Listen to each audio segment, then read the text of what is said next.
আপনি অলপ কি জনাব এই বিষয়ে? জনাব আৰ কি জনাম দুখৰ বিষয় বহুতো চৰকাৰক আৰু আমাৰ প্ৰতিনিধি যিবিলাক আছে তেখেতক অৱগত কৰিছোঁ, কিন্তু কোনেও কাণ সাৰ নিদিয়াত আমি দুখিত। আমি ৰাইজে মিলি যিখিনি প্ৰটেকশ্যন দিছিলোঁ কিন্তু কোনো কাম নহয়। এইখিনি যিখিনি বাহিৰে দিয়া আছে প্ৰটেকশ্যনটো আপোনালোকে ৰাইজে দিছে? আমি ৰাইজে দিছোঁ, কিন্তু তাতো কোনো কাম নহ'ল।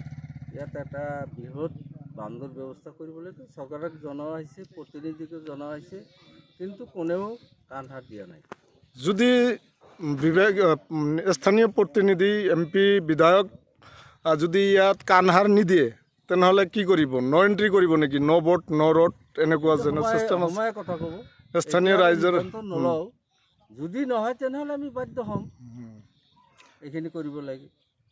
Thank U.